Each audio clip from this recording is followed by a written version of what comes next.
Obey us. That's what Sergeant Vance whispered as he locked the weapons vault door. 4 men surrounded her in the darkness. One grabbed her wrist hard enough to bruise. One pulled out his phone camera, light blinding.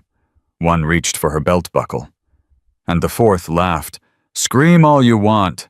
No one's coming." They didn't know her name. They didn't check her file. They saw a small woman alone and saw opportunity. 60 seconds later, one was choking on blood. One had a shattered wrist. One was crying on the floor. And one was running straight into a trap she'd been building for 3 weeks. Before we show you how a 28-year-old Navy SEAL sniper dismantled a predator ring that had terrorized women for 4 years, hit subscribe like this video and drop a comment telling us which city you're watching from. Let's see how far this story travels. Master Chief Petty Officer Mara Sinclair stepped off the transport helicopter with 1 duffel bag and a personnel file that said she was nobody. The Nevada desert wind hit her face like an oven door opening. Heat waves rippled off the concrete. The Joint Special Operations Training Command sprawled across the horizon, a make of buildings, ranges, and restricted zones that trained America's most elite warriors. Mara was 5'4", 118 pounds. Her braided hair was pulled tight against her scalp. Her uniform hung loose on her frame. She looked like an administrative clerk who'd gotten lost on her way to a desk job. That was the point. A staff sergeant approached her with a clipboard and a smile that lasted exactly 2 seconds before his eyes swept over her insignia and dismissed her entirely. "Sinclair Weapons Systems Analyst." That's correct. He didn't salute, didn't offer to carry her bag, just jerked his thumb toward a waiting vehicle. "Admin building's that way. Check in with personnel. Someone will show you to your quarters." Mara nodded once and walked past him. She'd been underestimated her entire career. In Bud's training, they'd called her the rounding error because instructors couldn't believe she'd made it past the first week. In sniper school, her spotter had requested a transfer because he didn't trust some girl to watch his back. That spotter was now working a security desk in Tampa. Mara had a confirmed kill at 2,100 meters, the longest shot by a female operator in American military history. The target had been an ISIS commander who'd been responsible for the deaths of 14 Marines. She'd taken that shot in a sandstorm with crosswinds gusting at 40 miles per hour. But none of that was in the file she'd handed over at the gate. As far as anyone at JSOTC knew, she was a mid-level analyst sent to evaluate weapons maintenance protocols. Boring. Invisible. Exactly what she needed to be. The real mission was sealed in a folder at the bottom of her duffel bag, stamped with classification markers that would make base commanders break into cold sweats. 7 women had been pushed out of JSOTC in 18 months. 3 medical discharges, 2 emergency transfers, 1 administrative separation for failure to adapt, and 1 suicide. Specialist Elena Vasquez, 24 years old, found in her quarters with a service pistol and a note that said only, "They won't stop. No one believes me."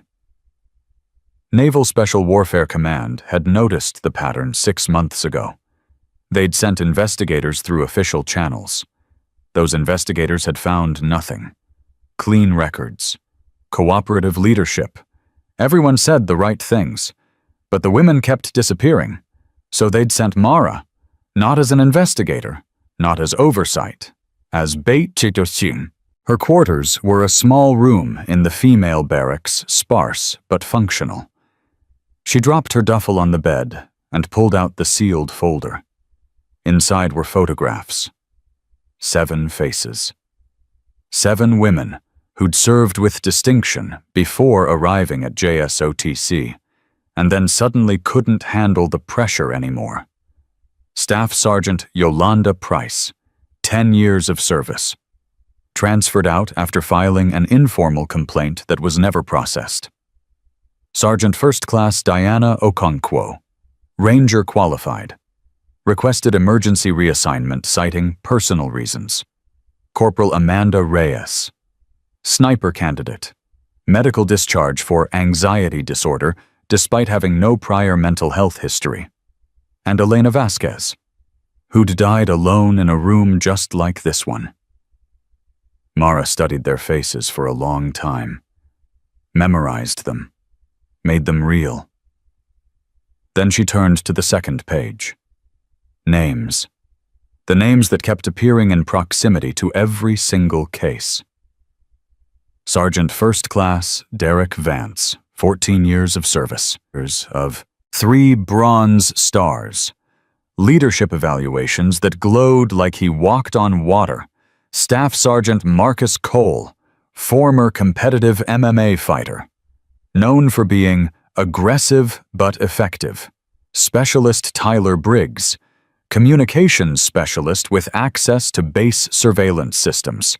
Sergeant Nathan Webb, newest member, transferred in 8 months ago. No complaints filed against him yet.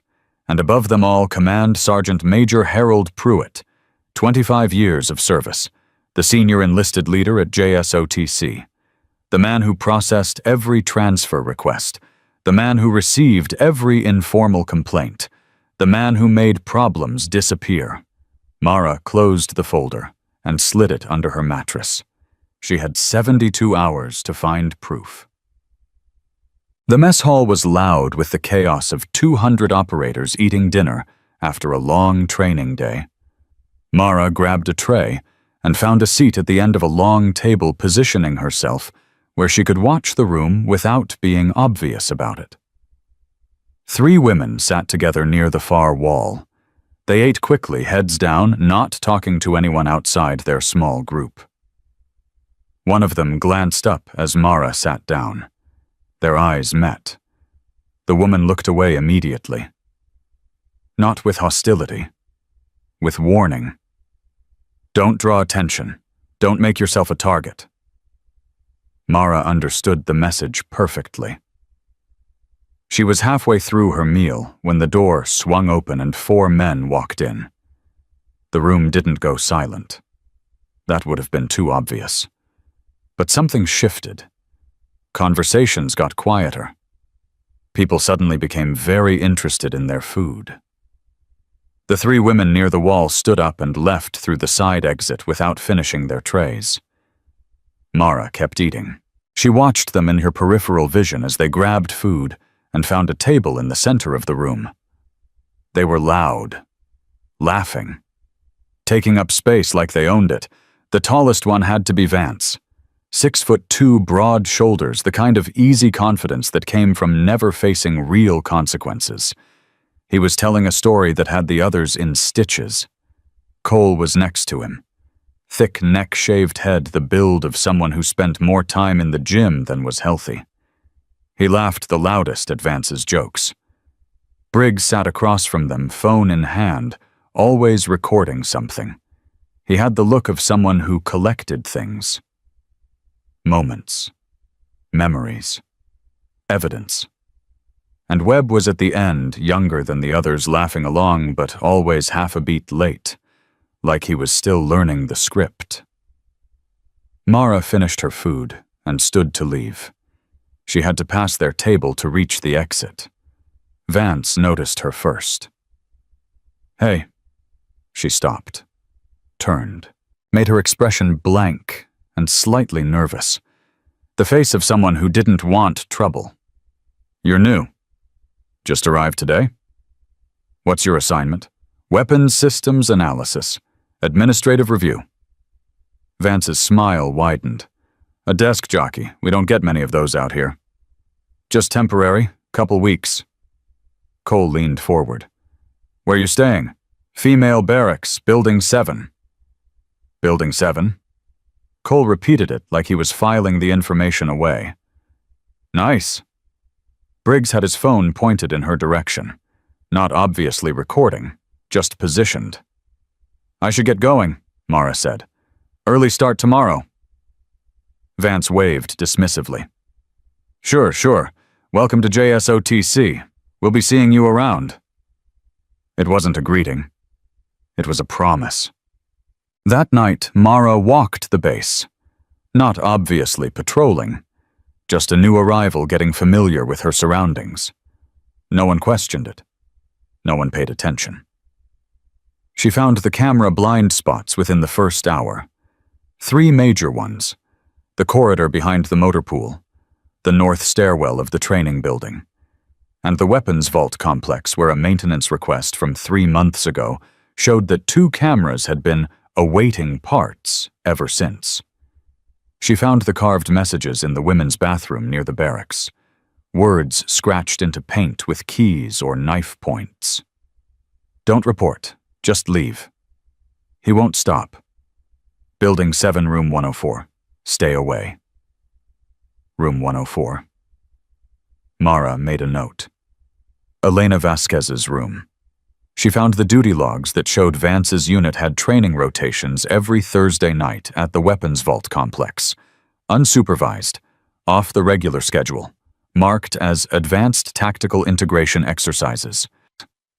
The same rotation that coincided with 3 of the 7 incidents. And she found the woman crying in the parking lot behind the motor pool. Specialist Kennedy Duvall was 22 years old. She'd been at JSOTC for 3 months.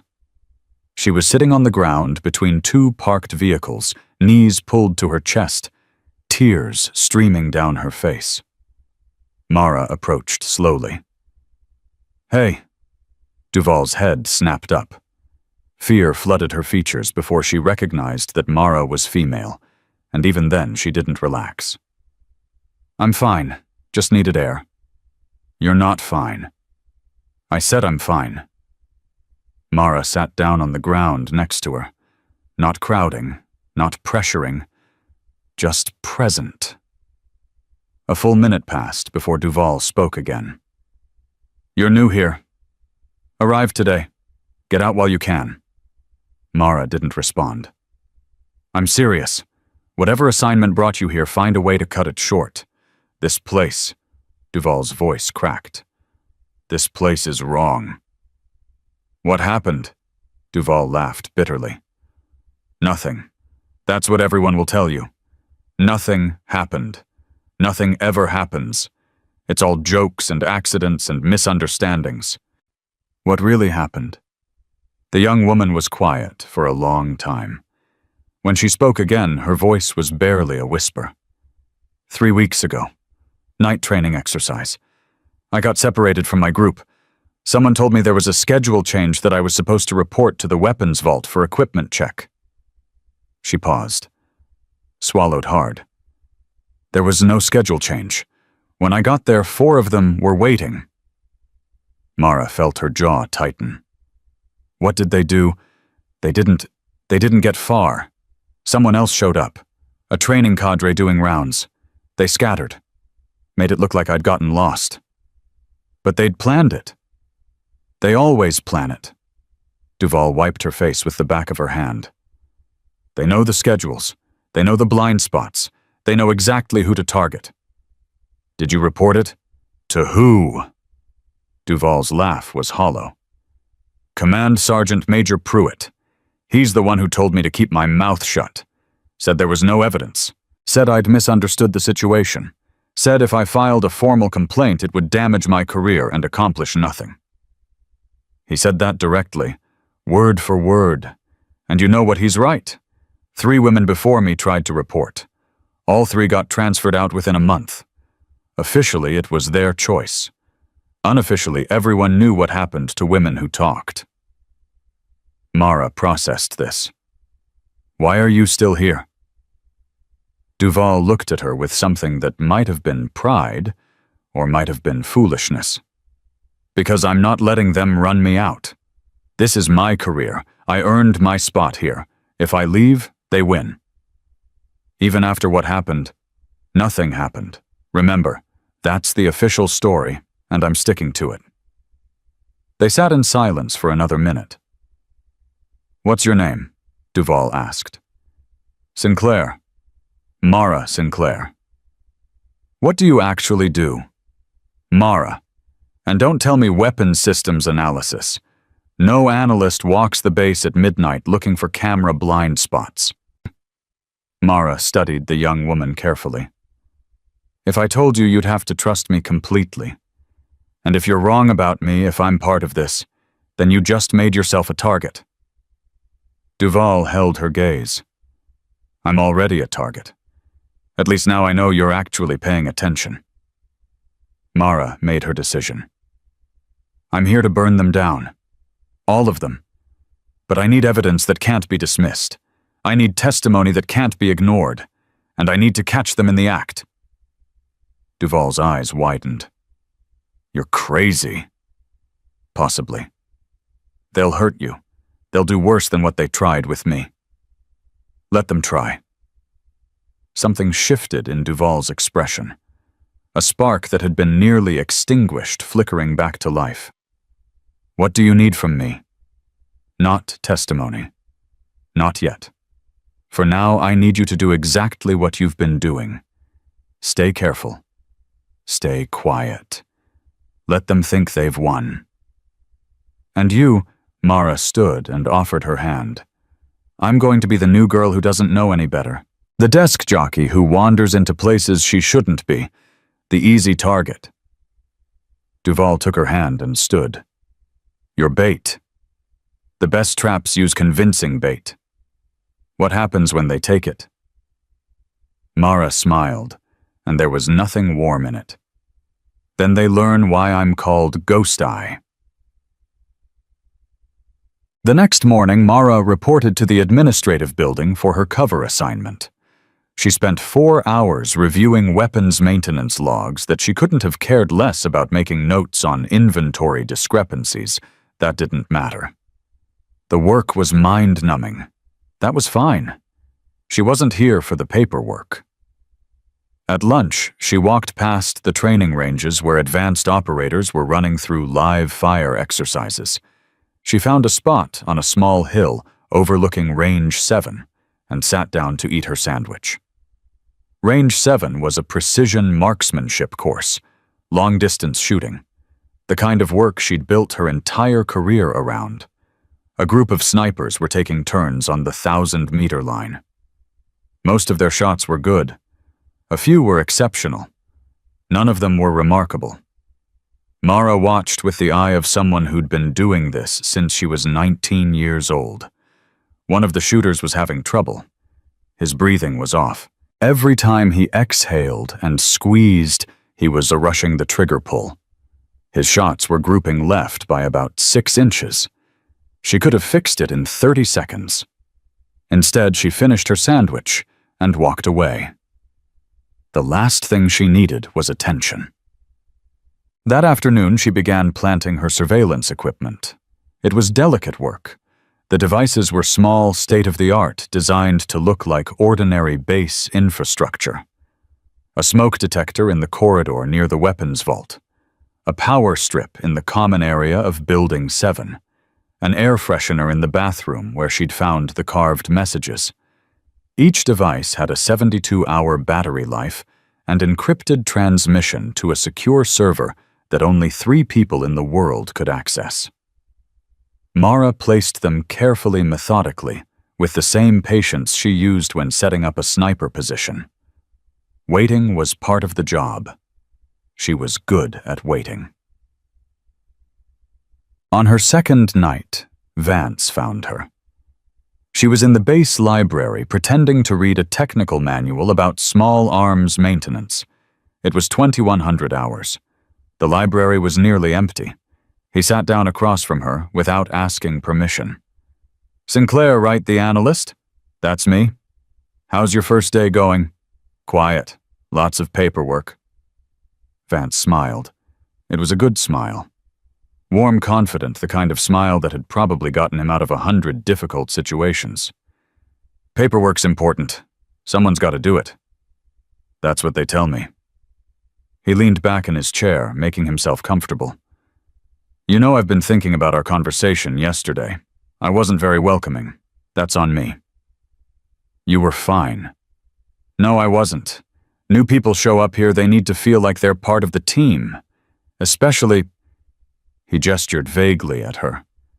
You know, especially women. I know this environment can be intense. Lot of testosterone. Lot of competition. Not everyone knows how to act around female operators. Mara kept her expression neutral. I've been in the military for 10 years. I'm used to it. 10 years. He nodded appreciatively. That's impressive. Most analysts I meet are fresh out of training. You've got experience. Some? Where were you stationed before this? Various places. Nothing exciting. Nothing exciting? He raised an eyebrow. Come on. 10 years, you must have some stories. Not really. Desk work mostly. Equipment reviews. Logistics support. She was feeding him exactly what he wanted to hear. A career of nothing. A woman who'd never faced real danger. An easy mark. Vance's smile widened slightly. Well, if you ever want to see the exciting stuff, let me know. I can arrange a tour of the advanced training areas. Show you what real operators do. That's kind of you. I try to be helpful. He stood up. Anyway, I'll let you get back to your reading. Just wanted to clear the air from yesterday. I appreciate it. He walked away, and Mara let out a slow breath. The hunting had begun, son. Over the next 48 hours, she built her case. The surveillance devices captured everything. Conversations in the common areas. Movement patterns in the corridors. Timestamps showing who was where and when. She cross-referenced the data with duty logs, training schedules, and the timeline of previous incidents. The pattern was unmistakable. Every Thursday night, Vance's unit had access to the weapons vault complex for advanced training exercises. No supervision, no oversight. Just 4 men with keys to a building where the cameras didn't work. And every Thursday night for the past year, something had happened. A woman cornered, a complaint filed and ignored, a transfer processed without questions. The weapons vault was their hunting ground. Thursday was their hunting day. And this Thursday was 3 days away. On Wednesday night, Mara got the call she'd been expecting. Her secure satellite phone buzzed once, a text from Naval Special Warfare Command. Asset confirmed. Pruitt made contact with external parties regarding your file. Your cover may be compromised within 48 hours. Recommend extraction. She stared at the message for a long moment. Pruitt was digging. Someone had told him to look closer at the new analyst. Within 2 days, he'd know who she really was. If she was smart, she'd pull out now. Take what evidence she had, and let someone else finish the job. But what she had wasn't enough. Testimony from Duval would be dismissed. Surveillance footage of conversations wasn't proof of assault. The patterns were damning but circumstantial. She needed them to act. She needed to catch them in the act. Mara typed her response, proceeding as planned. Thursday is go. The reply came instantly. Your call. Support standing by. Good hunting. And she deleted the message and tucked the phone away. Tomorrow was Thursday. Tomorrow she'd walk into the weapons vault alone. Tomorrow she'd find out if 4 predators could handle prey that bit back. Thursday arrived with a heat wave that sent the temperature over 100 degrees by noon. Mara spent the day doing exactly what an analyst would do. Reviewing reports, making notes, looking bored. But inside she was running through scenarios. 4 men. Confined space, limited exits, weapons potentially available if they reached the storage racks. She'd faced worse odds in combat. 6 insurgents in a basement in Raqqa. A sniper duel with a Taliban marksman in the mountains of Afghanistan. A hostage extraction gone wrong in Somalia that had left her with 3 cracked ribs and a purple heart. 4 predators who thought they were dealing with a desk jockey. That wasn't odds. That was practice. At 2100 hours, she received a message on her base email from an account she didn't recognize. Equipment inspection required at Weapons Vault C. Report at 2200 hours. Signed command, Sergeant Major Pruitt. It was a trap, obviously. Pruitt didn't handle equipment inspections. The timing was too convenient. The location was too isolated. They were coming for her. Mara smiled. She replied to the email, acknowledged, will report as ordered. Then she began to prepare. At 2145, she walked toward the weapons vault complex. Her body camera was hidden under her uniform lens, positioned to capture everything in front of her. A secondary recording device was sewn into her sleeve. A third was in her boot. If they destroyed one, 2 would survive. If they destroyed all 3, the surveillance equipment she'd planted in the corridor would catch whatever happened in the approach. She wasn't going in blind. She was going in armed, just not with weapons they could see. The weapons vault complex sat at the edge of the training area, a series of reinforced buildings that housed everything from small arms to explosives. Building C was the smallest, used primarily for equipment checks and inventory management. It was also the most isolated, the most soundproof, the farthest from regular foot traffic, the perfect hunting ground. Mara paused at the door and took a breath. Then she walked inside.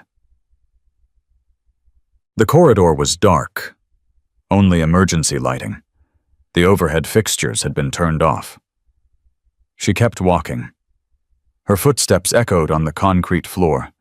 The air smelled like gun oil and dust. 20 meters in, she heard the door behind her close. She didn't turn around. Another 20 meters. The corridor opened into the main vault room. Shelves of weapons, racks of ammunition, and 4 shadows waiting in the darkness. The lights came on all at once, blinding. Vance stood in the center, arms crossed, smiling that same warm smile. Cole was to his left, cracking his knuckles. Briggs was to his right, phone already in hand, camera light active. And Webb was behind her, blocking the exit, his face tight with something that might have been excitement or might have been fear. "Sinclair," Vance's voice echoed in the empty space. "Thanks for coming." The email said equipment inspection. "Did it?" He took a step closer. "My mistake." "What is this?" "This is a conversation. That's all. We've been having a lot of conversations about you lately. Where you came from, what you're really doing here, why someone sends a weapons analyst to a special operations training facility." Mara kept her voice steady. "I go where I'm assigned." "See, that's what your file says. But my friend Pruitt, he's got connections, and those connections say your file is fake." Cole stepped closer, cutting off the angle to the left. "They say you're not really an analyst. They say you're something else. Something dangerous." Mara's heart rate stayed even, controlled. The same calm she maintained when she was looking through a scope at a target 2,000 meters away. "I don't know what you're talking about." "Don't you—" Vance was close now, close enough that she could see the sweat on his upper lip, the excitement in his eyes. "Because I think you came here looking for trouble. And I think you found it." Briggs circled to the right, phone raised, recording. "The thing is," Vance continued, "it doesn't really matter who you are. Nobody knows you're here. Nobody's coming to check on you and this building." He gestured around them. "Soundproof, no cameras, no witnesses." "What do you want?" Vance smiled wider. "Obey us." The words landed like a slap. "Get on your knees." Mara didn't move. "Now." She looked at him with something that wasn't fear. It was assessment. The same look she gave targets through her scope before she pulled the trigger. No. Vance's smile faltered for just a second. I don't think you understand the situation. I understand it perfectly. Her voice was ice. 4 men, 1 woman. You think numbers make you strong. You've done this before. 7 women, 18 months. Elena Vasquez. The name hit Vance like a physical blow. What did you say? Elena Vasquez. 24 years old. She tried to report what you did to her. Pruitt buried it. 3 weeks later, she put a gun in her mouth. You don't know what you're talking about. I know exactly what I'm talking about. Mara's eyes swept across all 4 of them. I know your patterns, your schedules, your methods. I know about the cameras that have been awaiting parts for 3 months. I know about the informal complaints that disappeared. I know about Pruitt's meetings where he told you exactly how to handle problems. Cole looked at Vance. What the hell is she talking about? Shut up. Vance's voice was tight. She's bluffing. Am I? Mara tilted her head slightly. Then why are you sweating? Grab her. Cole moved first. His hand closed around her wrist fingers, digging into flesh, yanking her toward him. That was his first mistake. His last mistake was assuming she needed room to fight. Mara didn't resist the pull. She let it carry her forward, let Cole think he'd won for exactly half a second. Then she twisted. Her free hand came up not in a fist, but in a precise strike to the soft tissue under his chin. The heel of her palm connected with his throat, not hard enough to crush his trachea, just hard enough to cut off his air and trigger every panic response in his nervous system. Cole's grip loosened as he gagged. She seized his wrist before he could pull away, rotated it past the point of natural extension, and felt the bones shift under her fingers. His scream echoed off the vault walls. The wrist snapped with a sound like a green branch breaking. Cole collapsed, clutching his arm, making sounds that weren't quite words. Elapsed time. 3 seconds.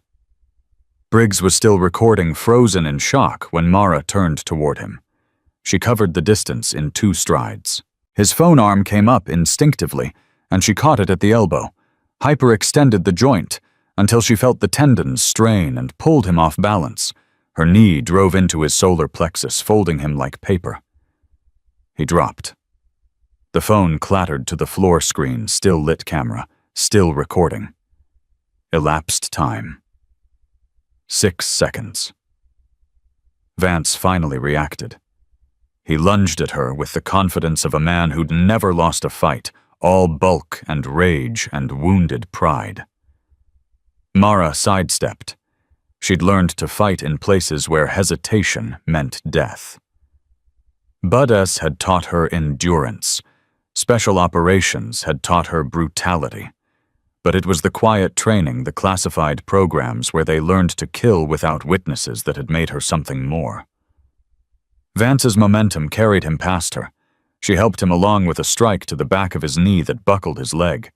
He stumbled, caught himself, turned. She was already there. Her elbow connected with his temple. Not a knockout blow. Not yet just enough to make his vision blur, his balance waver. He swung wild. She ducked under it and drove 3 rapid punches into his kidney. He dropped to one knee, gasping. She grabbed his hair and pulled his head back. Look at me. He looked. There was no fear in her eyes, no anger, just the cold, patient focus of someone who had spent years learning exactly how much damage a human body could take before it stopped working. You made a mistake, she said quietly. You should have checked my real file. Then she released him. Vance collapsed forward, retching. Elapsed time, 14 seconds. Webb was still at the door. He hadn't moved, hadn't tried to help, hadn't tried to run. He just stood there watching his face pale, his hands shaking. Mara turned toward him. "Don't." His voice cracked. "Please, I never—" "You watched. I didn't hurt anyone. You watched." She took a step closer. "Every time. You watched and did nothing. They would have killed me if I said anything." "No. They would have just pushed you out, the way they pushed out everyone who wasn't like them." She stopped 3 feet away from him. "You have a choice right now. Run, and I will find you. Or stay, and maybe you survive what's coming." Webb's legs gave out. He slid down the wall until he was sitting on the floor, tears streaming down his face. "I'm sorry. I'm so sorry." "Save it for the court-martial." Mara walked to where Briggs had dropped his phone. She picked it up. The recording was still running. 47 minutes and counting. She tapped the screen to save the file. Then she pulled out her own phone and dialed a number. "Ghost Eye to Overwatch. Package secured. 4 in custody. Send the cavalry." The response was immediate. "Confirmed. Security forces en route. ETA 3 minutes." She ended the call and looked at the 4 men scattered around the vault. Cole cradling his broken wrist. Briggs curled in the fetal position. Vance on his knees, blood streaming from a cut above his eye. Webb crying against the wall. None of them moved. None of them spoke. They'd walked into this room expecting to destroy another woman's career, another woman's dignity, another woman's life. Instead, they'd documented their own destruction. Mara walked to the center of the room and waited. 3 minutes later, the doors burst open. Military police flooded in, weapons drawn, shouting commands. They saw the scene and hesitated, trying to process 4 men down, and 1 woman standing calm and untouched in the middle of it all. "Master Chief Petty Officer Mara Sinclair," she said, holding up her real credentials. "SEAL Team 7, Special Operations Oversight. These men are under arrest for attempted assault on a superior officer conspiracy and criminal misconduct." The lead MP looked at her credentials, then at the men on the floor, then back at her. "Ma'am, we had a report of a routine equipment inspection." "There's nothing routine about this." She handed him Briggs's phone. "Full confession, time-stamped, preserved." She stepped past him toward the door. "Wait," he called. "Where are you going?" Mara didn't turn around. "To finish what I started." The corridor outside the weapons vault was chaos. MPs shouting commands, radios crackling, boots pounding concrete. But Mara moved through it like smoke, her mind already 3 steps ahead. Pruitt. He was the one who made this possible. The shield. The eraser. Without him, Vance and his crew were just 4 predators waiting to be caught. With him, they'd operated for 4 years without consequence. She had the soldiers. Now she needed the general. Her secure phone buzzed. A text from Naval Special Warfare Command. "Pruitt aware of vault incident. Currently in his quarters. Has not attempted contact with base security. Possible document destruction in progress." Mara broke into a run. Pruitt's quarters were in the senior enlisted housing block, a 10-minute walk from the weapons vault. She covered it in 4. 2 MPs were posted outside his door when she arrived, looking confused and uncertain. They'd been told to secure the area, but not why. "Stand down," Mara ordered, holding up her credentials. "I have authority here." The younger MP squinted at her ID. "Ma'am, we were told to prevent anyone from entering or leaving." "Who told you that?" "Command Sergeant Major Pruitt, ma'am, about 15 minutes ago." Mara felt her jaw tighten. Pruitt had known something was wrong before the MPs even arrived at the vault. Someone had warned him. "New orders. You work for me now. Nobody enters, nobody leaves, and if Pruitt tries to come through this door, you detain him immediately. Ma'am, he outranks us. Not anymore. She pushed past them and knocked once on the door. No response.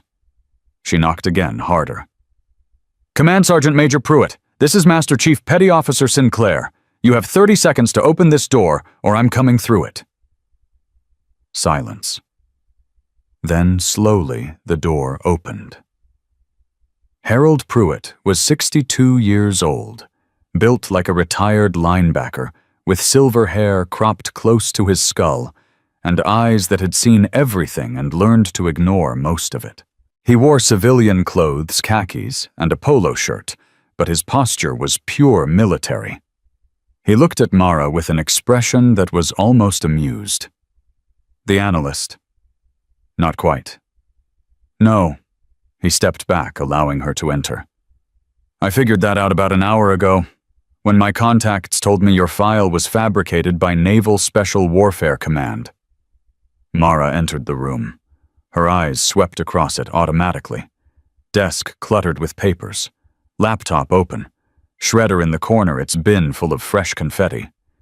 Destroying evidence. Organizing my files. I'm a meticulous man. You're a criminal. Pruitt's smile didn't waver. That's a strong word. I've served this country for 25 years. 3 combat deployments. 2 Bronze Stars. A Purple Heart.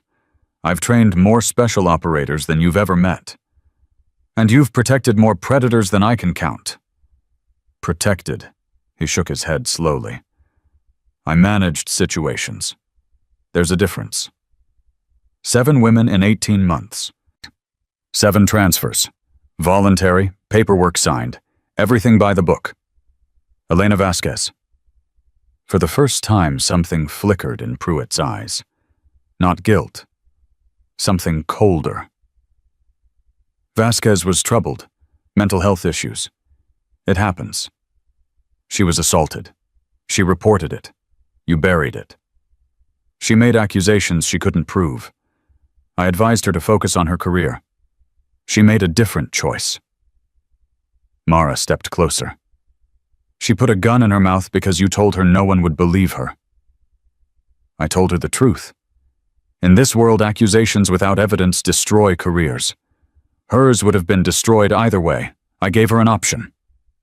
You gave her a death sentence. Pruitt's expression hardened. You don't understand how this works. You come in here with your sealed orders and your righteous anger thinking you can tear down everything I've built. But this system exists for a reason. These units, these men, they're the best we have. You don't throw away a weapon because it has rough edges. You don't cover up assault because the assailant has a good evaluation. I covered up nothing. His voice rose slightly. I managed problems.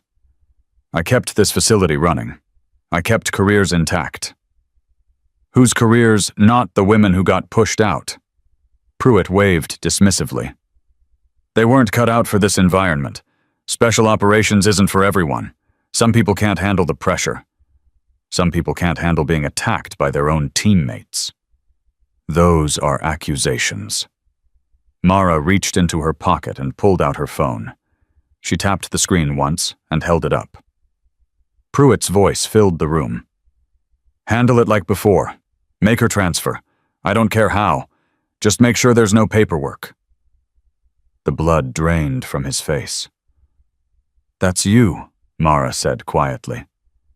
3 weeks ago, talking to Vance about Specialist Kennedy Duvall, recorded by a surveillance device I planted in the common area. That's illegal. It's authorized, sealed orders, direct from OSD. Pruitt's composure cracked. Just a fraction, but Mara saw it. You don't know what you're doing. The people above me, the connections I have, you think this ends with me. I make one phone call, and your career disappears. Make the call. He stared at her. Go ahead. She stepped closer. Pick up the phone. Call whoever you think can save you. I'll wait. Pruitt didn't move. That's what I thought. Mara lowered her phone. Here's what's going to happen. You're going to sit down. You're going to answer every question I ask, and you're going to give me the names of everyone who knew what was happening and chose to look away. And if I don't, then I hand this recording to JAG, to the Inspector General, to the Secretary of Defense, and to every news outlet that covers military affairs. Your face becomes the face of every cover-up in the armed forces. Your legacy becomes the thing that mothers warn their daughters about before they enlist. Pruitt's jaw worked silently. Or, Mara continued, you cooperate, you provide testimony, you help me dismantle the system you built, and maybe you spend the rest of your life in a minimum security facility instead of Fort Leavenworth. The silence stretched between them. Finally, Pruitt sat down heavily in his desk chair. The fight drained out of him like air from a punctured tire. What do you want to know? Everything. He talked for 2 hours. Names, dates, incidents, cover-ups stretching back not months but years. A network of protection that extended beyond JSOTC to other facilities, other commands, other branches. Vance wasn't unique. He was a product. A symptom of a disease that had been allowed to fester because the people in charge didn't want to see it. Pruitt gave her everything. Not because he was sorry, because he was trying to save himself. It wouldn't work, but Mara let him believe it might. When he finished, she stood up. MPs are outside. You'll be taken into custody and held for formal charges. What about my deal? I never made you a deal. I told you what might happen. I didn't promise anything. His face twisted. You lied to me. I gave you options. You made a choice. She paused at the door. Just like you gave Elena Vasquez options. Pruitt's mouth opened, but no words came out.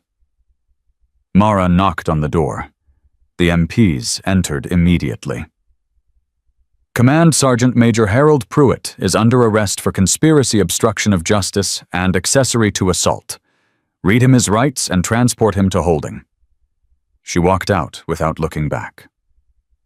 The base was different now. Word had spread the way it always did in military communities. Not through official channels, not through announcements, but through whispers, through glances, through the sudden absence of men who had been untouchable yesterday. Mara walked toward the command building, and people watched her pass. Some looked afraid, some looked confused, but others, mostly women, looked at her with something else. Hope. She'd seen that look before. In villages in Iraq where American forces had removed a local warlord. In refugee camps where aid workers finally arrived. It was the look of people who had stopped believing that help would come and were trying to process that it finally had. Specialist Kennedy Duvall intercepted her outside the chow hall. Is it true? Mara stopped. Is what true? They're saying Vance is in custody. Cole has a broken wrist. Pruitt's been arrested. Duvall's voice was barely above a whisper. They're saying you did it. I had help. You did it. Duvall's eyes were wet. I didn't think, I never believed anyone would actually believe that it would stop, that someone would make it stop. Mara put a hand on the younger woman's shoulder. It's not over yet. There's going to be an investigation, formal interviews. You'll have to testify about what happened to you. Duvall nodded quickly. I know. I'm ready. It won't be easy. Defense attorneys will try to discredit you. They'll dig into your past. They'll make you repeat the story until you want to scream. I don't care. Something fierce had replaced the fear in Duvall's voice. I spent 3 months being afraid to walk across base alone. I spent 3 months jumping at shadows. If telling my story means they can't do this to anyone else, I'll tell it 1,000 times. Mara squeezed her shoulder once, then released it. Go get some sleep. Tomorrow's going to be long. Duvall hesitated. Ma'am, can I ask you something? Go ahead. Were you scared when you walked into that vault knowing they'd be there? Mara considered the question carefully. No, How 4 men, alone? How do you not feel fear? I didn't say I don't feel fear. I said I wasn't scared of them. She paused. I was scared of failing. I was scared of becoming another name in a file that got buried. But them... She shook her head. They were amateurs. They'd never faced anyone who could fight back. And you're not an amateur. I'm a SEAL sniper. We spend years learning to control our bodies, our breath, our heartbeat. We wait for hours in impossible conditions for a single shot. 4 bullies in a locked room. A faint smile crossed her face. That's not combat, that's cleanup. Duval stared at her with something approaching awe.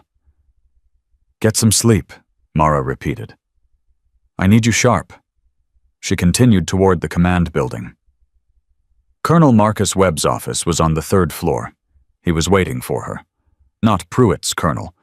A different Webb, same rank, no relation, which was the kind of coincidence that happened in the military more often than people realized. Colonel Webb was the facility commander, the man ultimately responsible for everything that happened at JSOTC. He looked like he hadn't slept in days. Master Chief Sinclair. He didn't stand when she entered. Please, sit. She remained standing. I've been on the phone with Washington for the past 3 hours, he said. They're sending an investigation team. Full IG review. Congressional notification. Good. Good. He laughed bitterly. This facility is about to be torn apart. Careers are going to end. Mine probably included. Did you know? The question hung in the air.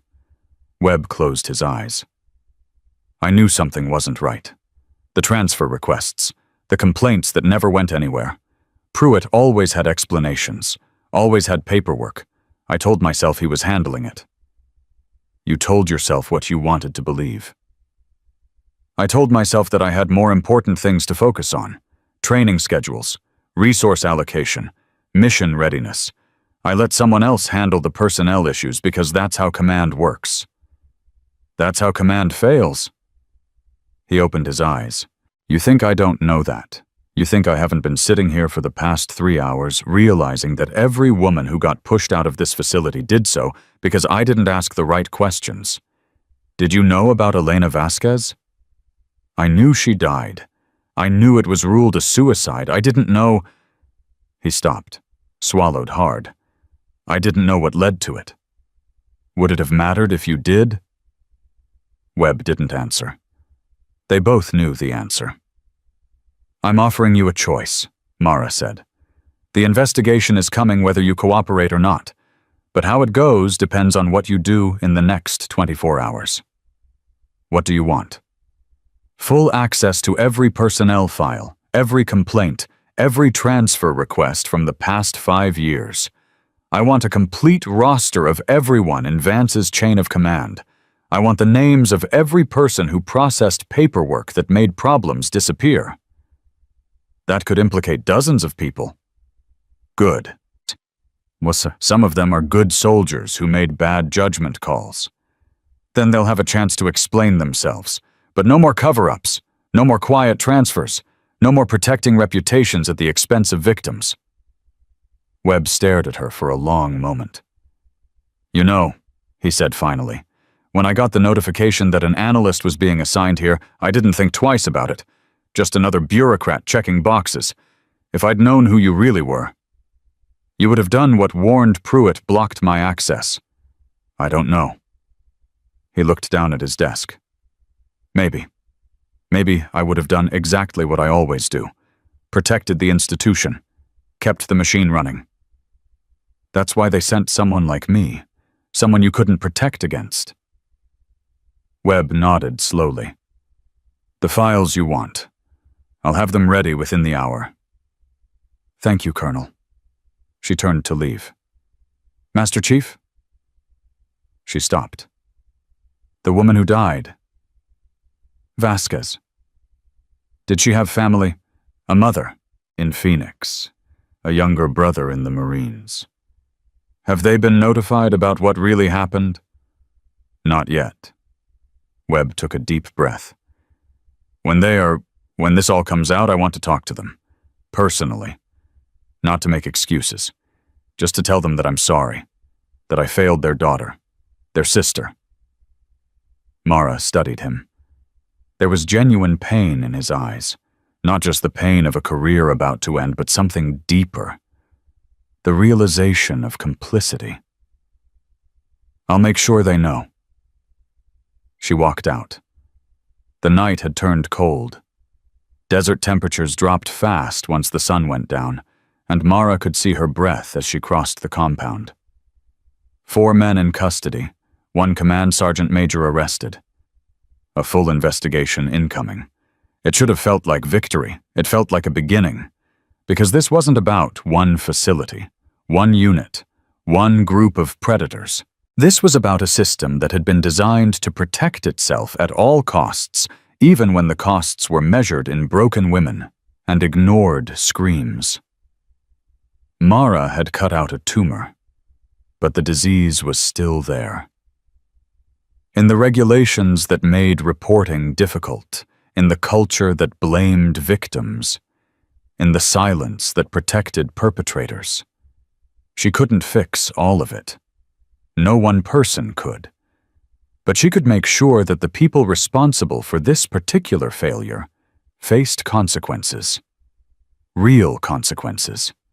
The kind that sent a message. Her phone buzzed. A text from an unknown number. Ghost Eye. You made enemies tonight. Watch your back.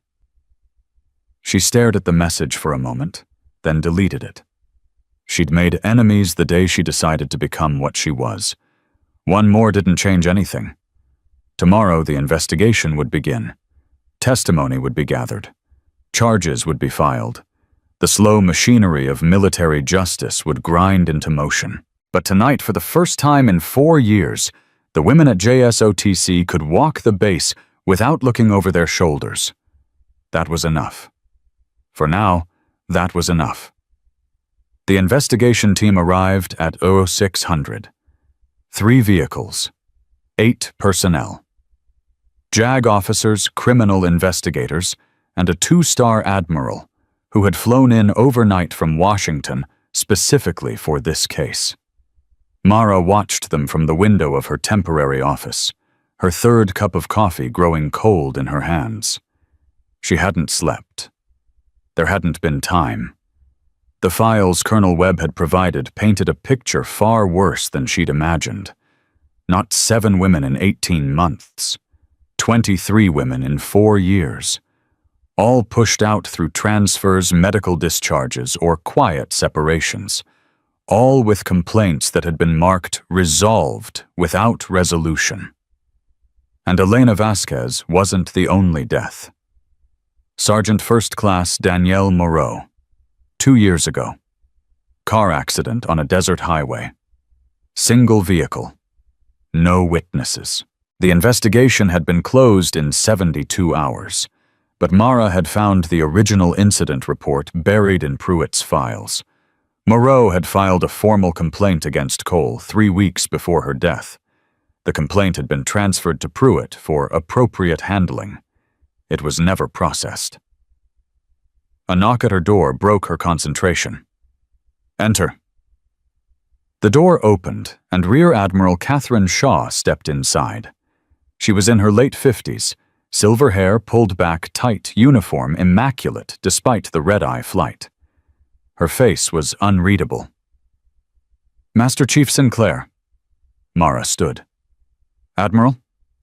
At ease. Shaw closed the door behind her. I've been briefed on your operation. Impressive work. Thank you, ma'am. Don't thank me yet. Shaw's tone shifted. You've opened a door that a lot of people wanted to stay closed. Powerful people. People with friends in Congress on promotion boards in the Pentagon. I'm aware. Are you... Shaw moved closer. An hour ago, I received a call from a senator asking why a Navy SEAL was conducting unauthorized investigations on an Army facility. He wanted to know who authorized your mission and whether proper inter-service protocols were followed. My orders came directly from Naval Special Warfare Command with OSD authorization. I know that. You know that. But the narrative is already being shaped. You're not a hero in this story, Sinclair. You're a rogue operator who overstepped her authority and destroyed careers based on insufficient evidence. Mara felt her jaw tighten. Insufficient evidence? I have video footage, recorded confessions, testimony from Pruitt himself. Evidence that was gathered through surveillance devices planted without base command approval. Evidence that defense attorneys will argue was obtained illegally. My orders authorized covert collection. Your orders are classified, which means they can't be entered into a court record without special dispensation, which means a smart defense attorney will argue that everything you collected is fruit of the poisonous tree. The words hit Mara like ice water. You're telling me they might walk. I'm telling you that the fight isn't over. It's just beginning. Shaw pulled out a chair and sat down. The men you arrested have lawyers now, good ones. Military defense attorneys who specialize in exactly these situations. They're already filing motions to suppress evidence, dismiss charges, and discredit your testimony. My testimony? You're the primary witness, Sinclair. You're also the one who broke Cole's wrist and assaulted 3 other service members. Their attorneys are claiming excessive force. Self-defense isn't unlimited, and you're a trained special operator who could have subdued them without causing permanent injury. Mara stared at her. They tried to assault me. And you defended yourself. But the question that will be asked in court is whether you used proportional force or whether you acted with intent to harm. They blocked the exits. They recorded me. They said no one would hear me scream. I believe you. But belief isn't proof. And right now the only video evidence we have shows you systematically dismantling 4 men in under a minute. Without context, that footage makes you look like the aggressor. There is context. Briggs was recording. The entire confrontation is documented. Briggs's phone is being analyzed by forensic specialists. His attorney is claiming the footage was tampered with. That's a lie. Of course it is. But it's a lie that will have to be disproven. And while it's being disproven, doubt is being planted. In the press, in the chain of command, in the minds of everyone who will eventually have to decide whether these men deserve punishment. Mara sat down heavily. The exhaustion she'd been holding at bay crashed over her like a wave. What do you need from me? Shaw leaned forward. I need you to understand that this isn't just about the men you arrested. This is about the system that protected them. And that system doesn't go down without a fight. I know that. Do you? Because in the next 48 hours, you're going to be questioned by investigators who will treat you like a suspect. You're going to see news reports that paint you as unstable, vindictive, or both. You're going to receive threats from people who think you've betrayed the Brotherhood. I've already received threats. Shaw nodded slowly. And they're going to get worse. The people who benefit from silence don't give up easily. They're going to come after you with everything they have. Your service record, your personal life, your psychological evaluations. My psych evals are clean. Everyone's psych evals are clean until someone decides to read them differently. Combat deployments, high-stress operations, kills confirmed. All of that can be reframed as evidence of instability by the right expert witness. Mara felt the anger building in her chest. Not at Shaw. At the system that made this conversation necessary. So, what do I do? You hold the line. Shaw's voice softened slightly. You tell the truth over and over, no matter how many times they ask the same questions in different ways. You let them attack you, and you don't lose your temper.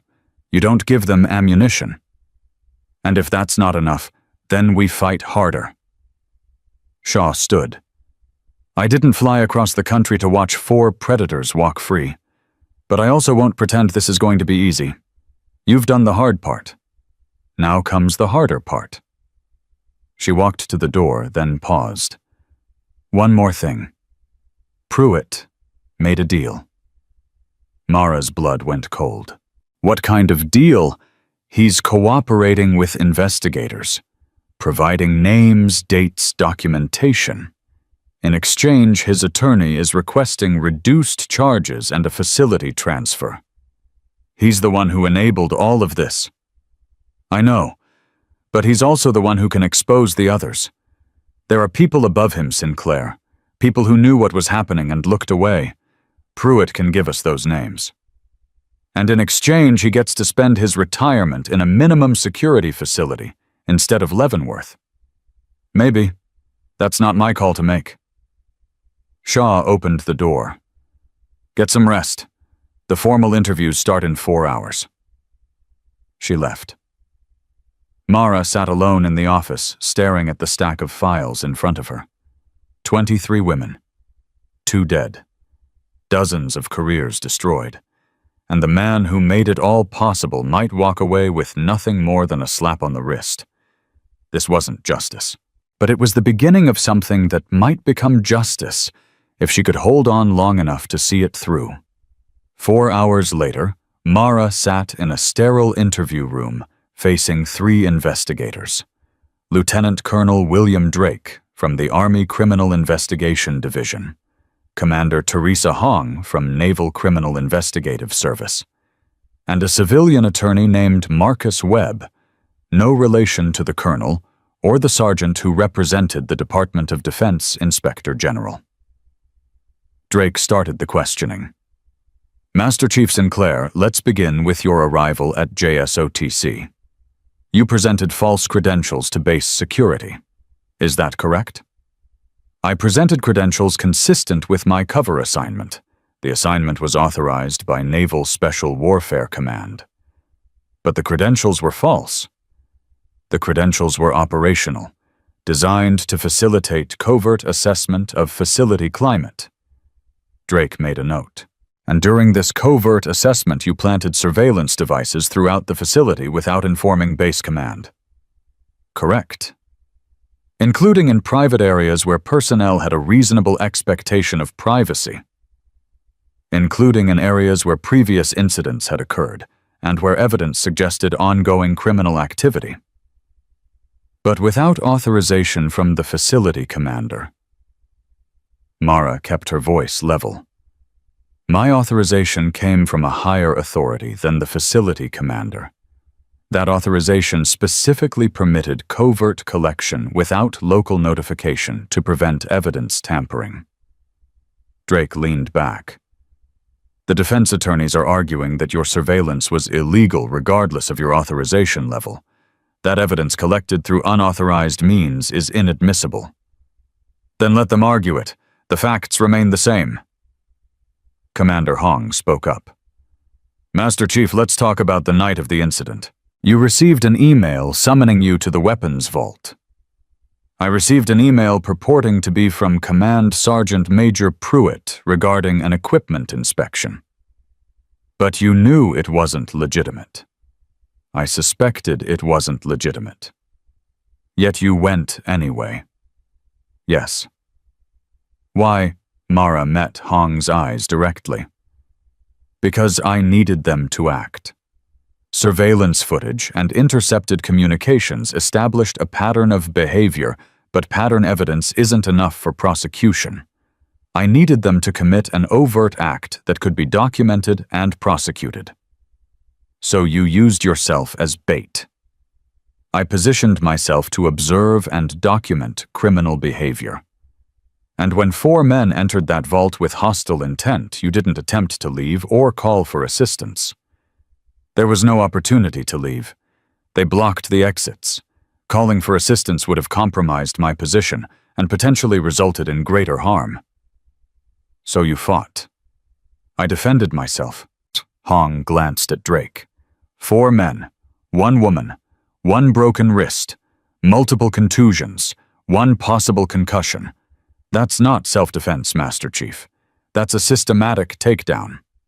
It's exactly what they trained me to do.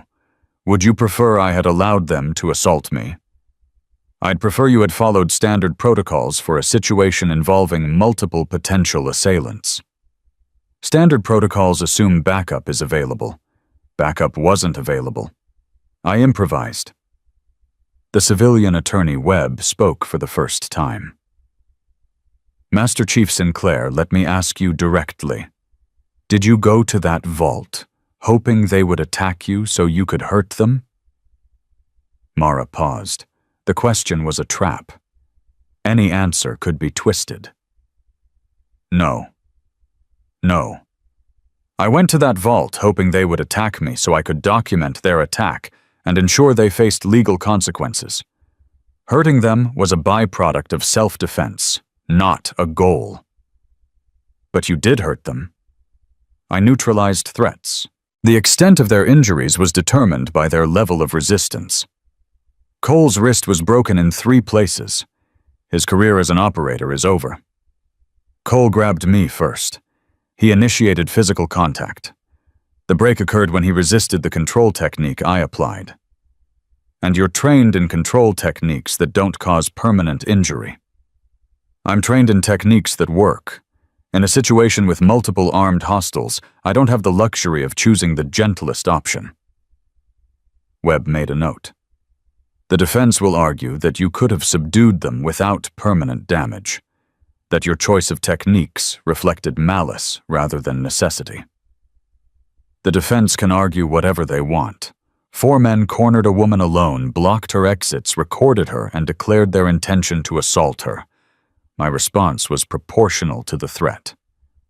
That's for the court to decide. Yes, it is. The interview continued for 3 more hours. They asked about her service record, her psychological history, her relationships with colleagues. They asked whether she had personal animosity toward any of the accused. They asked whether she had ever been assaulted before and whether that influenced her actions. Mara answered every question truthfully, carefully, without emotion. It was exhausting. It was demeaning. It was exactly what Admiral Shaw had warned her about. When they finally released her, she walked out of the building feeling like she'd been through another kind of combat. The kind where the weapons were words and the wounds were invisible. Specialist Duvall was waiting outside. How bad? Mara shook her head. Could have been worse. They questioned me this morning, for 2 hours. They kept asking whether I'd coordinated my story with you, whether you'd told me what to say. What did you tell them? The truth, that I never even knew you were an operator until after the vault, that I thought you were just another victim about to be processed through the system. Good. Duvall fell into step beside her as they walked. There's something else. The other women, the ones who got pushed out. 3 of them have contacted the investigators. They want to testify. Mara stopped walking. 3. So far. Word's spreading about what you did, about the investigation. Women who were afraid to talk before are starting to come forward. That's good. That's very good. But there's a problem. Duvall's expression darkened. Sergeant Webb, the young one from the vault. He's talking to the defense. What do you mean, talking? He's claiming he was coerced, that he was forced to participate by Vance and Cole, that he tried to stop it but was afraid for his safety. He blocked the door. He says he was positioned there by Vance, that he didn't know what was going to happen until it was too late. That's a lie. Maybe. But it's a lie that might work. He's 22, no prior complaints. First assignment out of training. The defense is painting him as a victim, too. Mara processed this. Webb had been the weak link from the beginning. The one who laughed a beat too late. The one who looked scared even while participating. Now he was trying to flip the narrative. What about Briggs and Cole? They're holding the line with Vance, claiming the whole thing was a misunderstanding, claiming you attacked them without provocation. The video shows otherwise. The video is being contested. Chain of custody issues. The defense is saying it could have been edited. Mara felt the familiar tightness in her chest. The system was doing what it always did, protecting itself, creating doubt, making victims prove their trauma over and over while perpetrators hid behind technicalities. "This isn't over," she said quietly. "No," Duval agreed. "It's not." That night, Mara received another message. Not a threat this time. A name. Colonel James Harker, Pentagon liaison. He's the one protecting Vance's family. Look deeper. She stared at the message for a long time. Vance's family. She'd read his file a dozen times. Father deceased. Mother in assisted living. No siblings. But there was a stepfather mentioned in passing. A man who had married Vance's mother when Derek was 15. A man who had helped launch his military career. She pulled up the records and started digging. Colonel James Harker, 30 years of service, currently assigned to congressional liaison at the Pentagon. The man who connected the military to lawmakers. The man who controlled information flow between the armed forces and the politicians who funded them. And according to a marriage certificate from 23 years ago, Derek Vance's stepfather, the senator who had called Admiral Shaw, the one asking about unauthorized investigations and inter-service protocols. He hadn't been asking out of curiosity. He'd been asking because someone at the Pentagon had told him to. Mara picked up her secure phone and dialed. "Admiral Shaw, we have a problem." Admiral Shaw arrived at Mara's office within the hour. Her face was tight with controlled fury as she reviewed the documents Mara had assembled. Marriage certificates, transfer records, phone logs showing calls between Colonel Harker's Pentagon office and JSOTC command, including 3 calls to Pruitt in the week before Mara's arrival. "He knew," Shaw said quietly. "Harker knew you were coming before you ever set foot on this base." Pruitt was warned. That's why they accelerated their timeline with me. They weren't hunting randomly that night. They were trying to neutralize me before I could gather evidence. And when that failed, Harker activated his political connections to undermine the investigation. "The senator who called you, he's on the Armed Services Committee. Harker has direct access to him through his liaison position." When Shaw set down the documents. "This goes higher than I thought. Harker isn't just protecting his stepson. He's protecting himself. If Vance goes down, questions get asked. How did a serial predator rise through the ranks without consequence? Who enabled him? Who looked the other way? Harker did, for 20 years. And he's not going to let that come out without a fight." Mara leaned forward. "What can we do? Officially, nothing. Harker outranks me. He has political cover. Any direct move against him would be seen as overreach. And unofficially," Shaw's eyes met hers, "unofficially, we need to make his protection worthless. We need the case against Vance to be so airtight that no amount of political pressure can make it disappear.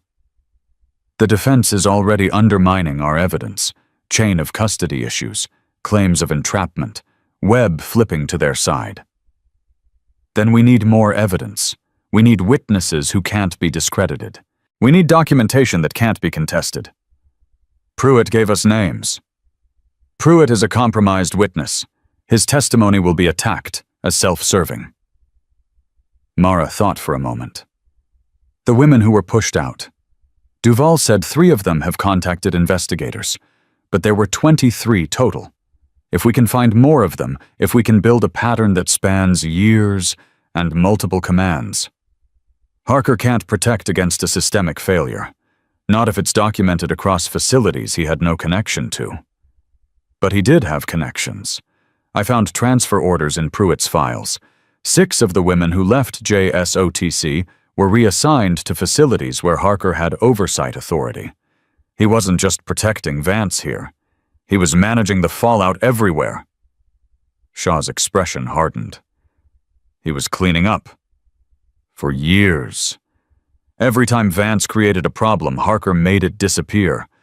Transfers, quiet separations, Medical discharges that conveniently removed complainants from the system. If we can prove that pattern, we can prove conspiracy, not just at JSOTC, across the entire chain of command. Shaw stood abruptly. I need to make some calls. Stay here. Don't talk to anyone until I get back. She left.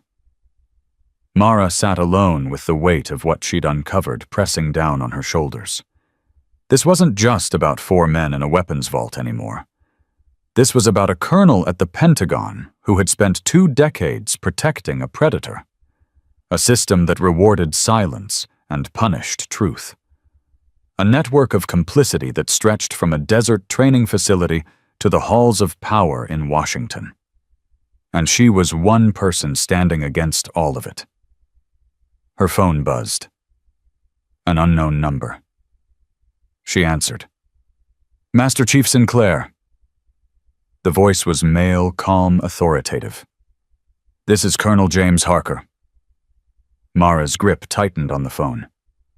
I know who you are. Good. Then you know I'm not someone who makes idle threats. Is that what this call is, a threat? This call is an opportunity. A chance for you to understand the situation before you make decisions you can't take back. I'm listening. You've done impressive work. Truly. Taking down 4 men in hand-to-hand combat, building a case against Pruitt, uncovering patterns that others missed. You're talented. The kind of talent that gets noticed. Get to the point. The point is that talent can be rewarded or destroyed. It depends entirely on how that talent is directed. You're offering me something. I'm offering you perspective. You think you're fighting for justice. You think exposing my stepson and his associates will make the military safer for women. But what you're actually doing is threatening the careers of dozens of good officers who made difficult judgment calls in complex situations. Difficult judgment calls, 23 women were pushed out of their careers. 2 are dead. People die in the military, Master Chief. People wash out. That's the nature of service. Not everyone is cut out for this life. Elena Vasquez wasn't washed out. She was driven to suicide by a system that refused to protect her. Elena Vasquez had pre-existing mental health vulnerabilities that were exacerbated by the stresses of training. Her death was tragic, but not criminal. Her death was murder. Slow, institutional murder committed by people who told her that no one would believe her. Harker's voice cooled. You're emotional, I understand. But emotion doesn't change facts. And the facts are that you have a choice to make. What choice? You can pursue this investigation to its end. Watch it get mired in legal challenges. Watch the evidence get suppressed. Watch my stepson walk free because his attorneys are better than your prosecutors. And then watch your own career destroyed by the people you've made enemies of. Or you can accept that you've made your point. The investigation has exposed problems at JSOTC. Changes will be made. Pruitt is gone. The culture will improve.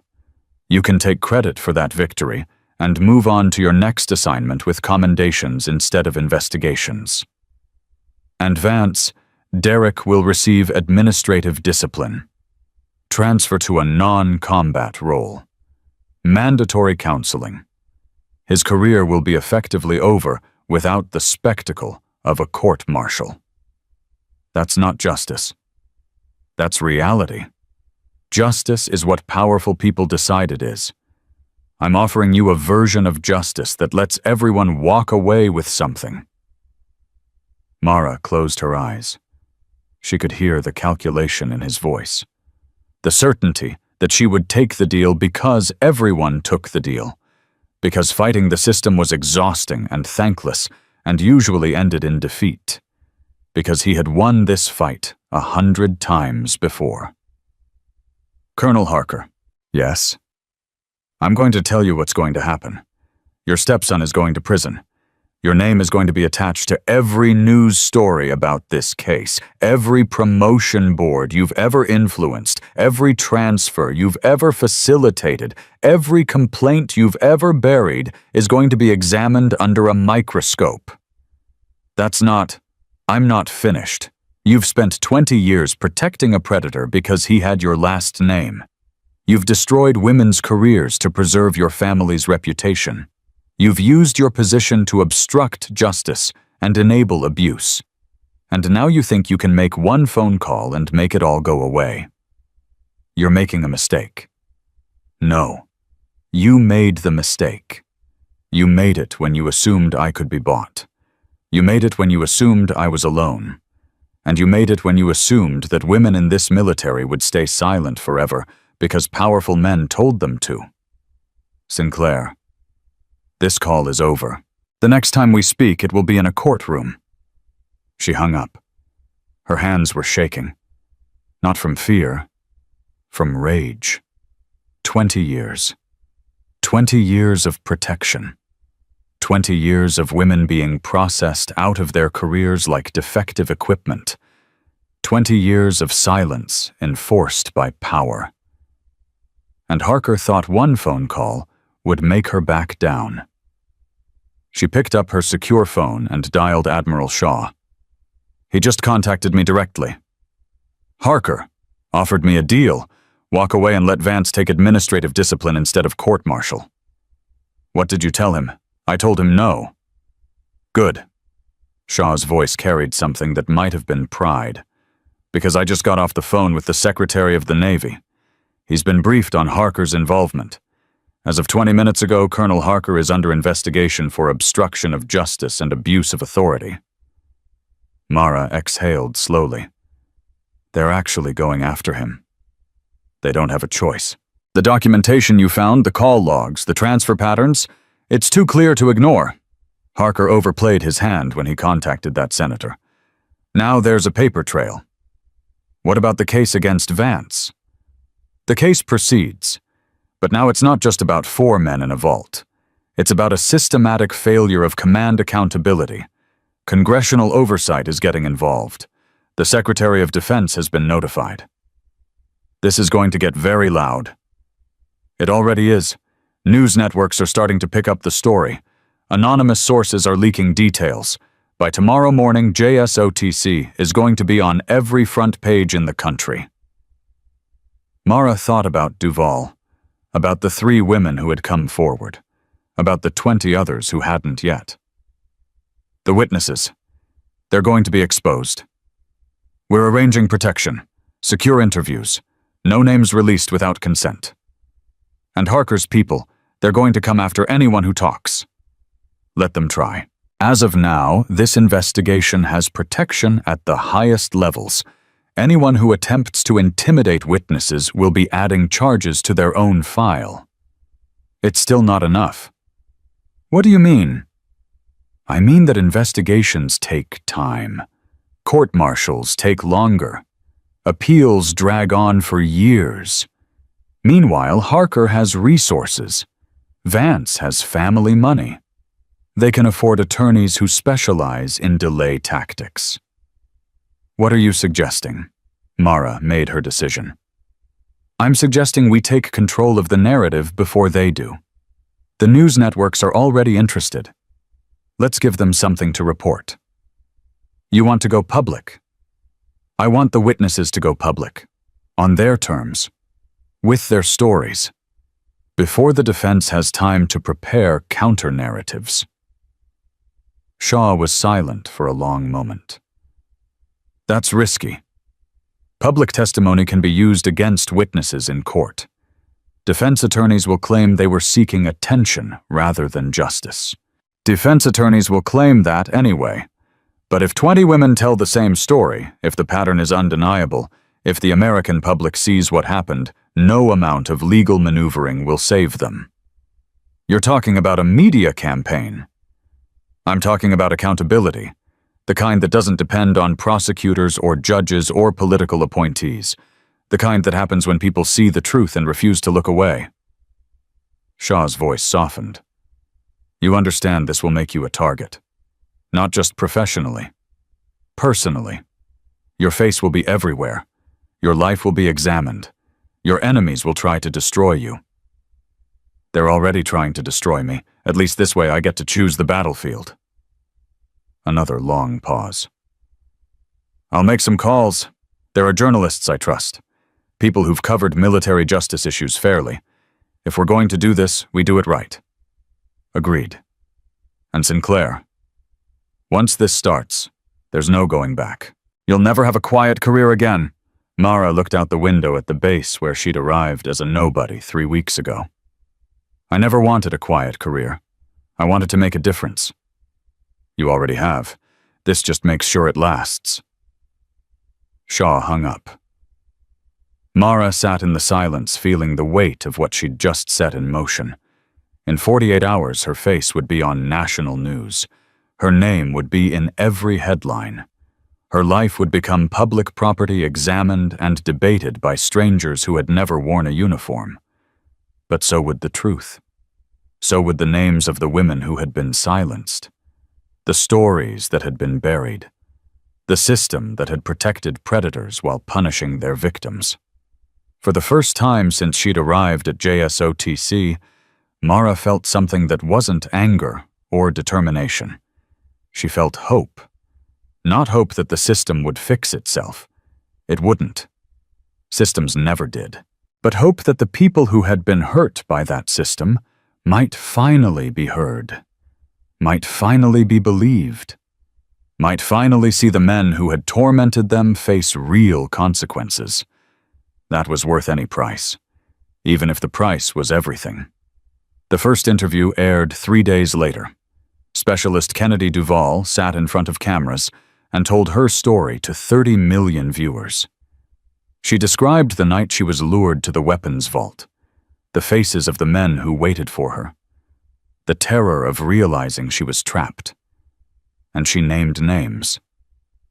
Vance, Cole, Briggs, Webb, Pruitt, Harker. The phone lines at the network lit up within minutes, other women calling with their own stories, some from JSOTC, some from other facilities, some who had left the military years ago and never told anyone what happened. Mara watched from a secure location as Duvall finished her interview. I was told that no one would believe me, Duvall said, looking directly into the camera. I was told that reporting would destroy my career. I was told that the men who did this were protected, that nothing would ever happen to them. She paused. I believed that for a long time. I believed it because the system taught me to believe it. But now I know something different. I know that silence only protects the people who hurt us, and I'm done being silent. The anchor asked one final question. What do you want people to understand about what happened to you? Duvall's eyes glistened, but her voice remained steady. I want them to understand that this isn't about one facility or one group of men. This is about a culture that tells women to endure, to adapt, to protect reputations instead of ourselves. I want them to understand that every time a complaint gets buried, every time a predator gets transferred instead of punished, another woman pays the price. And what would you say to other women who might be watching right now, women who have experienced similar things? Duvall looked directly into the camera. You are not alone. You are not crazy. What happened to you was wrong, and you did not deserve it. And there are people who will fight for you, who will believe you, who will not stop until the people who hurt you face justice. She took a breath. Don't let them silence you. Not anymore. The interview ended. Mara turned off the television. Her phone was already buzzing with messages. More witnesses coming forward. More evidence being submitted. More cracks appearing in the wall of silence that had protected predators for decades. Harker had been relieved of duty pending investigation. Vance's attorneys had withdrawn from the case, citing irreconcilable differences with their client. Pruitt's plea deal had fallen apart after 3 more women came forward with allegations against him directly. And in a small apartment in Phoenix, Elena Vasquez's mother was watching the news for the first time since her daughter's death, crying tears that were equal parts grief and something that might have been vindication. The fight wasn't over, but the silence was broken. And nothing would ever be the same. 3 months passed. The court-martial of Sergeant First Class Derek Vance began on a Tuesday morning with television cameras lining the entrance to the military courthouse and protesters holding signs on both sides of the street. Mara sat in the gallery wearing her dress uniform for the first time since arriving at JSOTC. Her seal trident gleamed under the fluorescent lights. Her ribbons told a story that most people in the room couldn't read but instinctively respected. 37 witnesses had been called to testify. 37 women who had encountered Vance Cole Briggs or members of their network over the past decade. Some had been assaulted. Some had been harassed. Some had simply been forced out of careers they'd worked years to build. All of them had been told the same thing. Stay silent. Protect the unit. No one will believe you anyway. None of them were silent anymore. The prosecution called its first witness. Specialist Kennedy Duvall took the stand with her shoulders squared and her voice steady.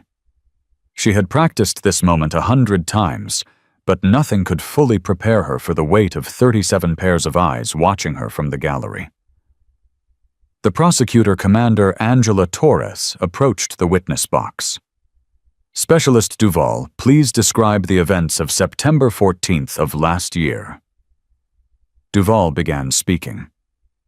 She described the fake schedule change, the walk to the weapons vault, the moment she realized she wasn't alone, the faces of the men who surrounded her, the words they used, the hands that reached for her.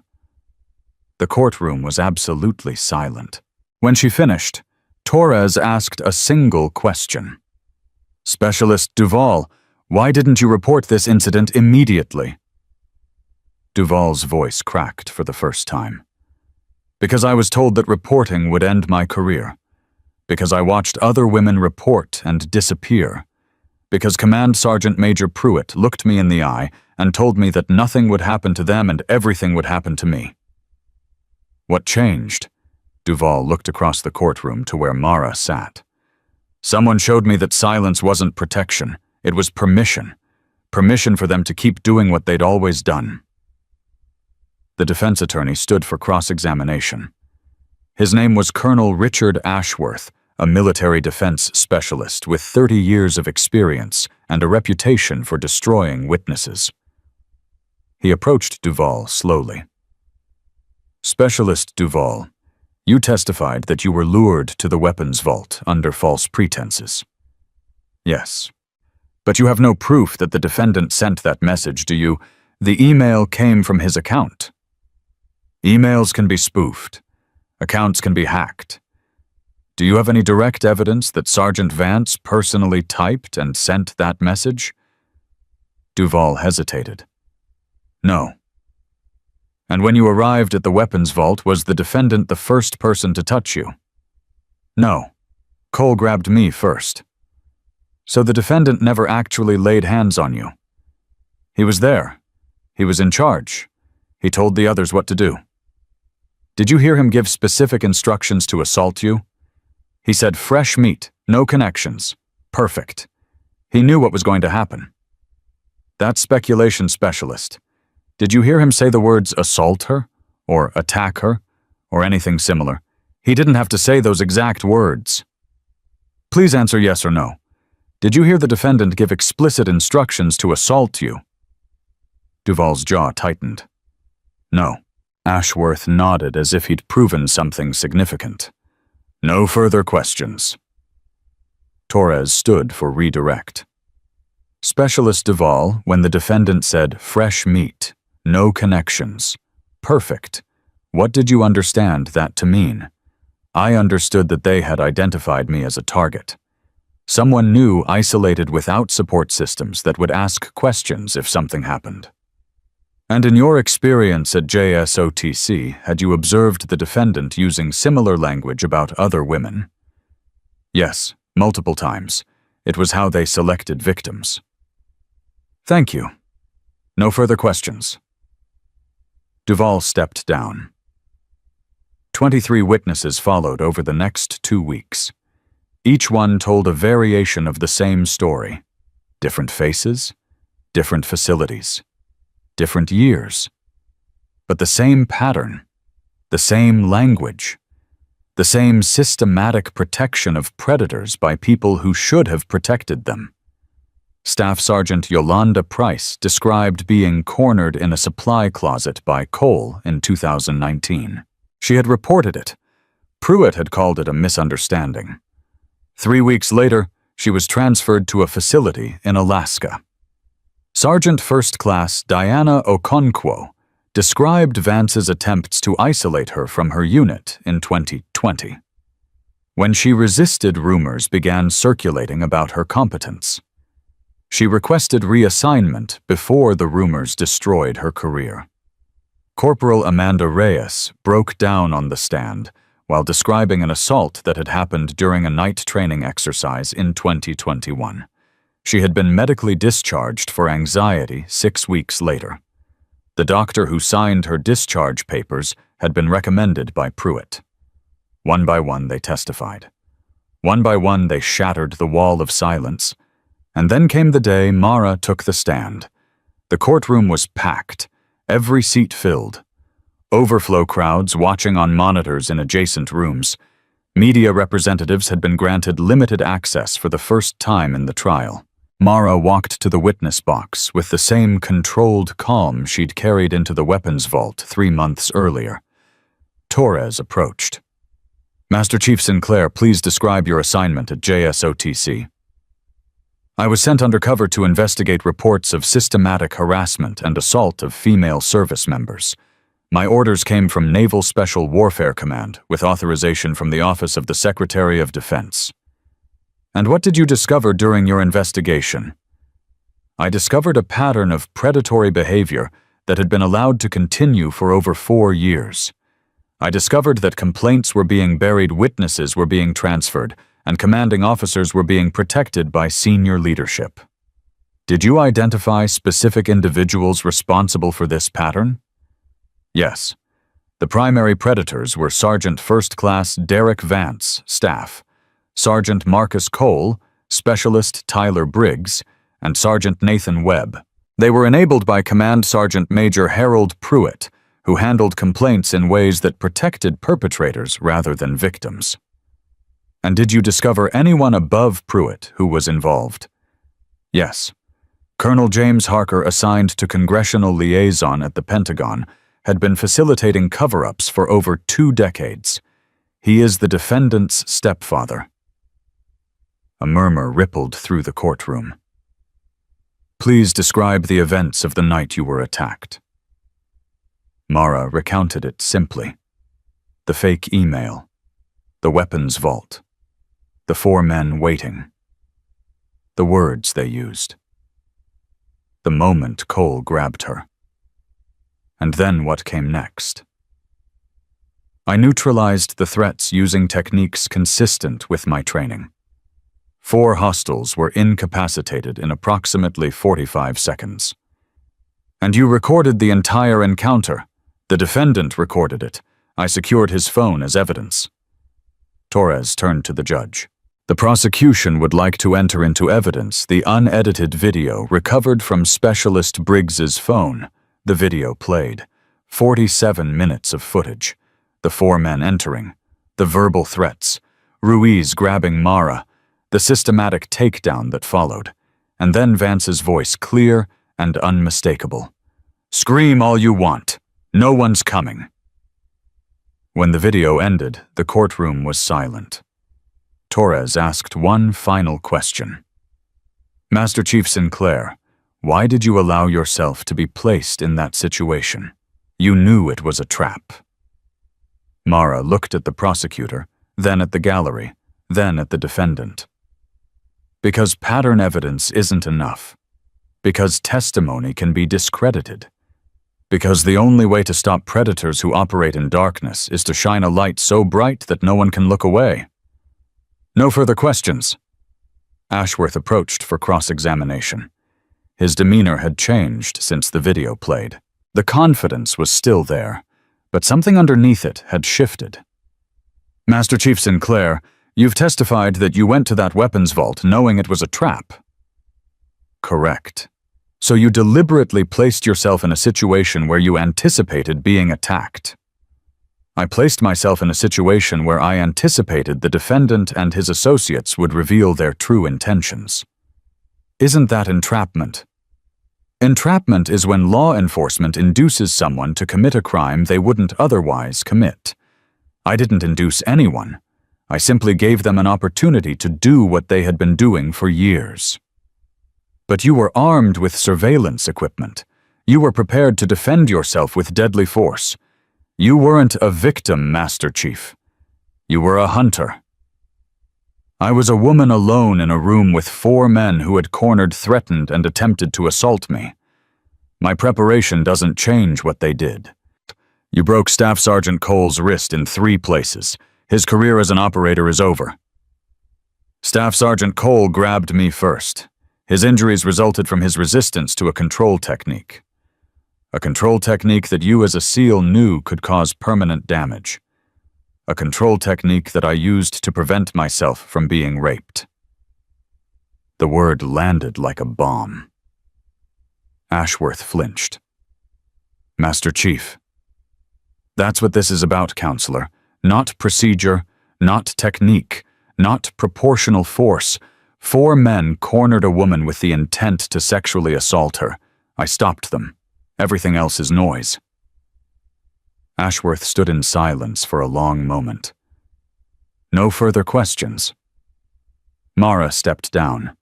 The closing arguments took 2 days. Torres built her case methodically. The pattern of behavior, the systematic cover-ups, the testimony of 37 witnesses, the video evidence that showed exactly what Vance and his crew intended to do. Ashworth argued procedure, chain of custody, potential entrapment, the lack of explicit verbal instructions to commit assault. The panel deliberated for 6 hours. When they returned, the courtroom fell silent. The senior member of the panel stood. On the charge of attempted sexual assault, we find the defendant Sergeant First Class Derek Vance, guilty. Mara closed her eyes. On the charge of conspiracy to commit sexual assault, guilty. On the charge of conduct unbecoming a non-commissioned officer, guilty. On the charge of obstruction of justice, guilty. 4 counts. 4 guilty verdicts. The sentencing came 3 days later. 15 years confinement. Dishonorable discharge. Forfeiture of all pay and benefits. Reduction to the lowest enlisted rank. Derek Vance would leave the military as a convicted felon with nothing. Cole received 12 years. Briggs received 8. Webb, who had cooperated with prosecutors and testified against the others, received 3 years and a chance at rehabilitation. Pruitt pleaded guilty to obstruction of justice and received 20 years. And Colonel James Harker, whose connections had once seemed untouchable, was court-martialed for conspiracy obstruction and abuse of authority. He received a sentence of 25 years and was stripped of his rank, his pension, and his legacy. The system that had protected predators for decades was dismantled, 1 conviction at a time. 2 weeks after the sentencing, Mara flew to Phoenix. She had made a promise to Colonel Webb on the night the investigation began. A promise to tell Elena Vasquez's family what had really happened to their daughter. Rosa Vasquez lived in a small house on the east side of the city. She was 63 years old, with gray hair and tired eyes, and the kind of quiet dignity that came from surviving things that should have broken her. Mara knocked on the door. Rosa opened it and stared at her for a long moment. You're the one from the news. The SEAL. Yes, ma'am. My name is Mara Sinclair. I was hoping we could talk about Elena. Rosa stepped aside to let her in. They sat in a living room filled with photographs. Elena in her uniform. Elena at graduation. Elena as a child, smiling at the camera with the kind of innocence that the world hadn't yet stripped away. She wanted to be just like you, Rosa said quietly. Strong. Capable. The kind of woman who could do anything. She was strong. What happened to her wasn't because she was weak. I know that now. I didn't always. Rosa's voice cracked. When she died, they told me it was mental illness. They told me she couldn't handle the pressure. I believed them because I didn't know what else to believe. They lied to you. They lied to protect the men who hurt her. I watched the trial. I heard the testimony. Rosa looked at Mara with eyes that held more pain than anyone should have to carry. She tried to tell me something was wrong. In her last phone call, she said she felt trapped, that no one would help her. I told her to be strong, to push through. You didn't know. I should have known. I should have heard what she wasn't saying. Mara leaned forward. Mrs. Vasquez, your daughter did everything right. She reported. She followed procedure. She trusted the system to protect her. The system failed. Not Elena. The system. Rosa wiped her eyes. Will it change? Will it be different now? I don't know. I hope so. But I know that because of Elena, because of what happened to her, people are paying attention. Policies are being rewritten. Training is being overhauled. Her death means something. It shouldn't have had to mean anything. She should still be alive. Yes, she should. They sat in silence for a long time. Finally, Rosa spoke again. Thank you for not letting them bury her story with her. Mara reached into her pocket and pulled out a small box. I want you to have this. Rosa opened it. Inside was a Navy SEAL trident, Mara's trident, the one she had earned through years of training that had nearly killed her, the symbol of everything she had become. I can't accept this. Elena earned it. She fought back the only way she knew how. She survived as long as she could, and when she couldn't survive anymore, she left a note that told the truth. Mara closed Rosa's fingers around the box. This belongs to her now, and to every woman who was told to stay silent and chose to speak anyway. Rosa held the trident to her chest and wept. Mara stayed until the tears stopped. Then she walked out into the Arizona sun and got in her car. Her phone buzzed. A message from Admiral Shaw. New assignment. Briefing at 0800 tomorrow. Well done, Ghost Eye. Mara looked at the message for a long moment. The fight at JSOTC was over. But the war wasn't. There were other facilities. Other predators. Other systems that protected the powerful at the expense of the vulnerable. And Mara Sinclair would find them. One by one. No matter how long it took.